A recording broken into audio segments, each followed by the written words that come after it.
The alien fleet hovered over the blue planet like a storm that refused to break. Thousands of silver-scale warships covered the stratosphere, forming an endless wall of metal and light. To them, this invasion was supposed to be easy, an act of cleansing. Humans were primitive, emotional, and scattered. The Vrake Dominion had studied them for years. They believed they were ready. Admiral Zor-88 stood at the bridge of his flagship Vengeance of the Stars. He watched the Earth below, its ocean shimmering in sunlight. Our scans confirm minimal orbital defenses. His second officer reported. No coordinated space fleet. Their weapons are centuries behind. Zor-88's long claws clicked on the metal railing. Then this will be swift. Prepare the declaration broadcast. Moments later, every human satellite flickered. Across the world, on phones, billboards, and skies, appeared the face of the alien admiral. His voice, translated to machine tone, echoed, "Humans of Earth, you're ordered to surrender your planet. Resistance is meaningless. You are outmatched in every way. Your skies are ours." For a long moment, silence followed. No reply, no movement, only wind and the quiet hum of alien power. Then something strange happened. Every Vrake sensor began to pick up distortion. A ripple of static tore through the orbital network, jamming communications. On the bridge, Zor-88 frowned. What is that interference? Unknown, Admiral. Origin, Earth's upper atmosphere. Lightning crackled across the clouds below. It wasn't natural lightning. It was patterned, deliberate, forming pulses in Morse code. The alien computers translated it in seconds. It was a message. We hear you. Stand by. The alien crew looked at each other in confusion. Who was responding? Earth's nations had been silent for days after the first orbital incursion. Governments collapsed. Military command networks had gone dark. Yet someone, somewhere, was answering. Stand by. Zor-88 growled. For what? Then the stars dimmed. A faint vibration shook the alien flagship, subtle, deep, as if space itself trembled. The tactical officer's screen flashed red. Admiral, gravity fluctuations detected. A distortion near Mars orbit. Zor-88 turned sharply. Visual feed. The holographic screen flickered to life, showing the void beyond. From the shadow of Mars, a shape emerged. At first it looked small, an old satellite perhaps, but as it came closer, its scale became monstrous. A single black ship, angular and brutal, slid through the darkness. Its hull shimmered with molten light, like a star trapped in steel. The sensors screamed warnings, energy readings off the charts. It's Admiral, it's human. Every alien on the bridge froze. The Dominion had not recorded any human vessel capable of leaving lunar orbit. Yet here it was, a human warship, silent and steady, moving with impossible power. Zor-88 narrowed his eyes. Impossible? How? The warship transmitted a signal, an old human frequency, obsolete even by their standards. The message came through, calm and chilling. This is UNS Retribution. You've come far enough. A pulse of light followed, brief, almost beautiful, and then a beam of pure energy sliced through the blackness. It didn't just destroy a ship, it erased it. One Vrake cruiser vanished instantly, atomized without explosion. The debris vaporized before hitting atmosphere. The alien bridge went silent. For the first time in years, Zor-88's claws trembled. That weapon, that's not plasma, not ion. What is it? His science officer stammered. Unknown spectrum, Admiral. Power output exceeds our main batteries tenfold. Outside, the human warship rotated slowly, its hull gleaming with strange blue runes.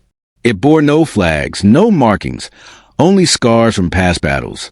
Around its base, smaller metallic drones began to unfold, forming a rotating shield ring. Earth's skies filled with awe and panic. Civilians looked up to see glowing arcs in the upper atmosphere.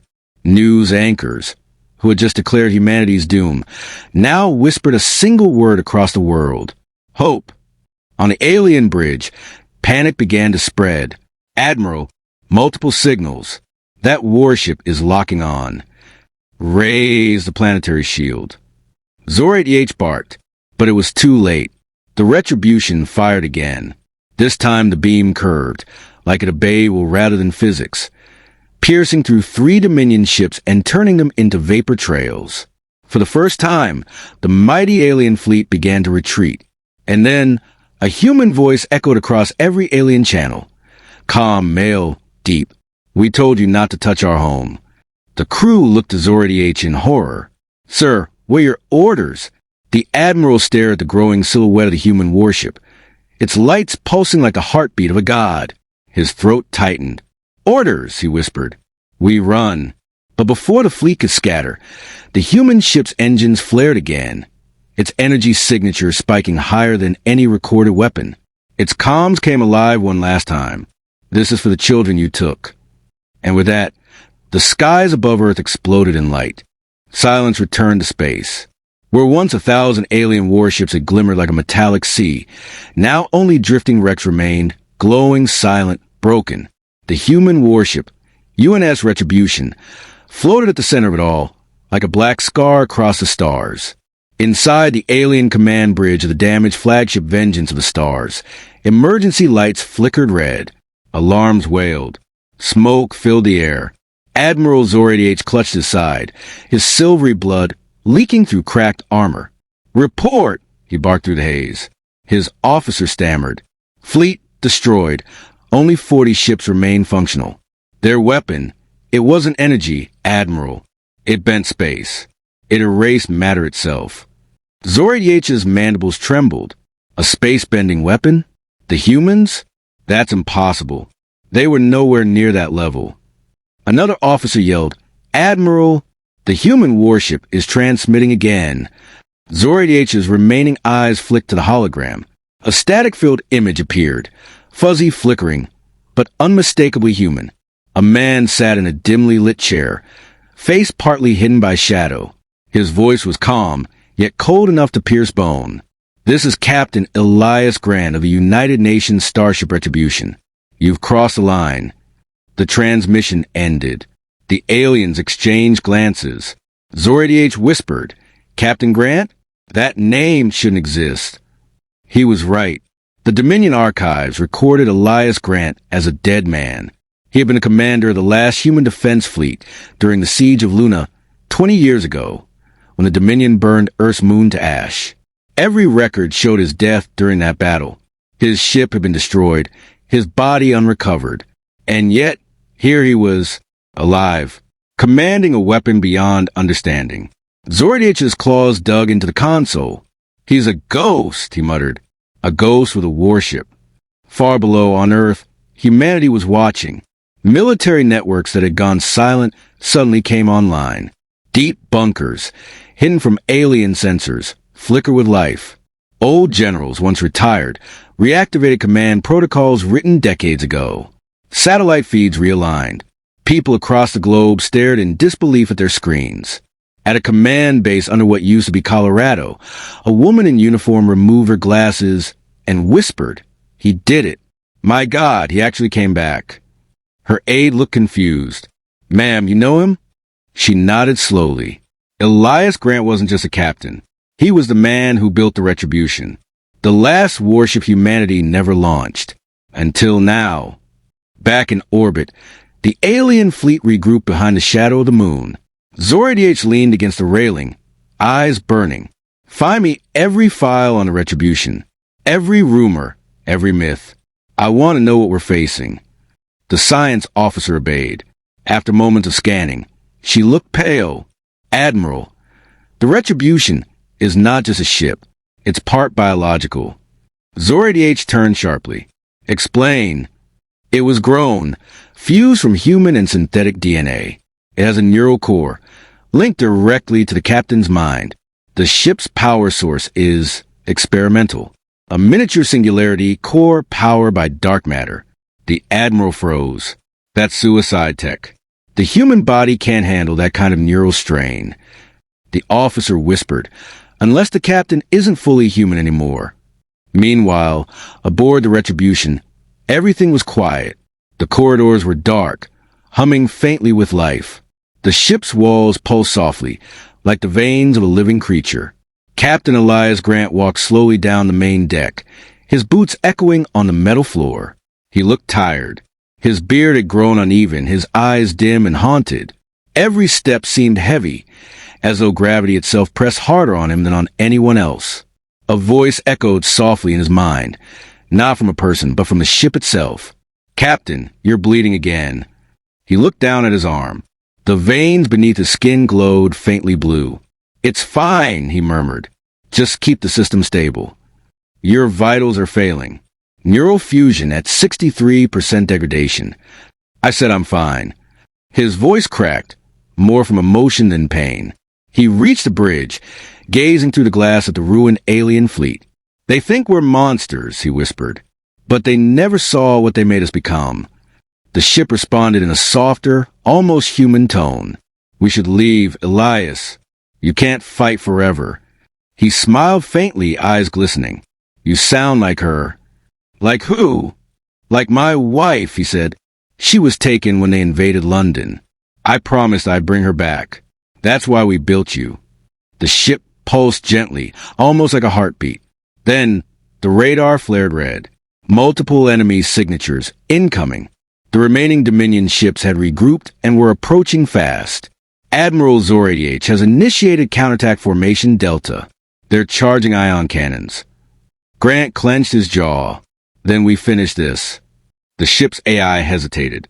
At this range, the singularity cannon could damage Earth's upper orbit. He looked at the blue planet below. The clouds, the oceans, the tiny glimmer of life that survived through chaos. His voice was calm but filled with pain. "Better we risk the sky than let them touch the ground again." In the alien flagship, sensors screamed warnings again. Zor-88 roared, "Brace for impact." A pulse rippled through space, silent, invisible, until it hit. The explosion didn't light up space. It devoured it. Black waves spread outward, pulling debris, light, and even time itself inward for a fraction of a second. Every alien ship caught in its path simply vanished. When the light faded, only one ship remained, the Retribution, drifting quietly amid the silence of what used to be a fleet. Captain Grant collapsed to one knee. His hand trembled as he touched the console. "How many left?"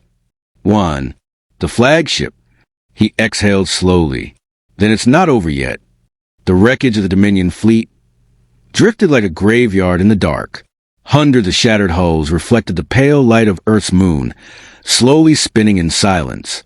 Where there had been power, pride, and numbers, now there was only fear. Inside the alien flagship Vengeance of the Stars, Admiral Zor-88 leaned against the cracked command table.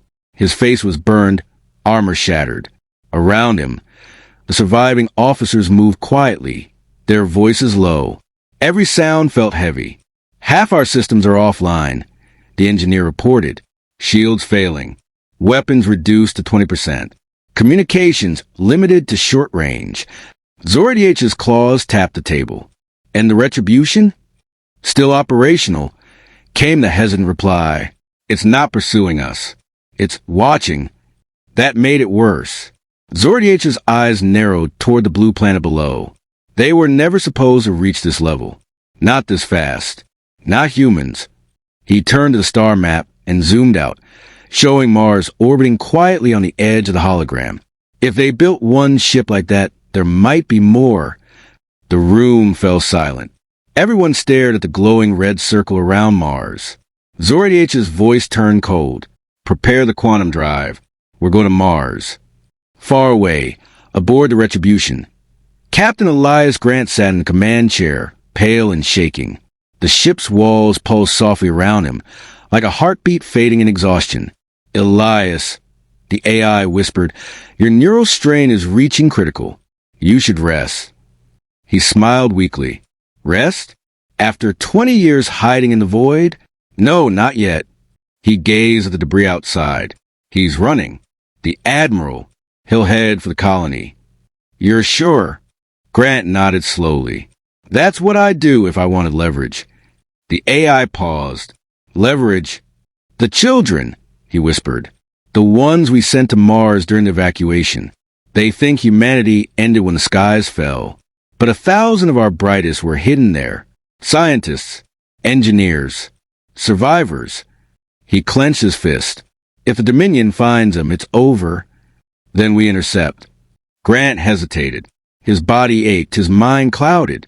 He felt the ship's pain in his veins, the link between man and machine blurring into one heartbeat. Not yet, he said softly.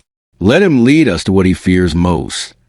Hours later, the alien flagship emerged from hyperspace above Mars. The red planet glowed quietly beneath them. Lifeless at first glance, its surface scorched and ancient. But under the sands, deep in the shadows of Valles Marineris, something moved. Zor-88 stared at the readings. Underground energy signatures, artificial. Human? His officer asked. He nodded. It seems so. They've been building in secret. The ship's scanners pierced the Martian crust, revealing enormous caverns filled with machinery, reactors, and lights. Massive hangars carved into the rock, hidden from orbit. The aliens gawked. How long have they been here? Long enough to evolve. Zor-88 said grimly. Suddenly, their sensors screamed. Energy readings spiked beneath the surface. Then the Martian ground split open, and from the dust rose something huge. A buried city awakened. Hundreds of metallic towers unfolded upward, pushing through the sand. They were defensive weapons, human designs, sleek and brutal. A lattice of energy shields shimmered, like a spider's web around the colony. Then, from the heart of that web, a voice echoed across the comm channels. Clear, calm, and unmistakably human. This is Commander Grant of Mars Colony Sigma 9. Identify yourself. Zor-88's mandibles froze. Grant, the comm officer whispered. It can't be coincidence. The Admiral's chest burned with sudden rage. Fire on that colony. Erase them before they rise again. His ships charged their weapons. But before they could fire, a familiar signal appeared behind them. Retribution inbound. Zor-88's blood ran cold. The human warship emerged from hyperspace with no warning. It didn't glide in. It appeared like it had always been there. Its engines flared an eerie blue, casting light across Mars' horizon. On board, Captain Grant stood at the bridge, trembling but steady. The AI whispered, That voice? Yara Grant. She bears your DNA signature. He closed his eyes. My daughter. His hands gripped the controls. She was 6 when they took her ship during the evacuation. She made it. Then you must save her. Outside, the Retribution powered up. Its hull lines glowed brighter, pulsing like veins of living light. Across the galaxy, the Dominion would later describe what came next as the moment space itself screamed. The ship didn't fire a single beam. Instead, it activated a gravitational pulse, a ripple that tore across orbit. Alien missiles twisted backward, ships buckled, and plasma cannons exploded in their own barrels. Zor-88's flagship groaned, its hull bending under invisible pressure. The Admiral roared, counted the gravity field. But it was hopeless. The Retribution had turned space into its weapon. Then, through the static, Elias Grant's voice came. Calm, cold. You burned our moon. You hunted our children. Now you face what you made us become. The Retribution dove through the alien formation, cutting through their ships like a blade through fog. One by one, Dominion vessels broke apart. In the chaos, Zor-88 made his final move. He locked onto Mars and charged his doomsday cannon. If I fall, the planet burns with me. The human AI detected it instantly. Elias, he's targeting the colony. Grant's voice broke into a whisper. Not again. He slammed his hand onto the console. Divert all energy. Now. To what? To save my daughter. The Retribution flared brighter than the sun, its energy core overloading as the Singularity drive tore open one final pulse. It intercepted the alien cannon blast mid-flight, colliding in a sphere of pure white light. For a moment, the stars vanished. When the glow faded, Mars still turned quietly in the dark. The alien fleet was gone, the Retribution silent. On the Martian surface, a young woman stared up through the shield dome. Dad, she whispered. The sky above her flickered with faint blue particles, drifting like snow.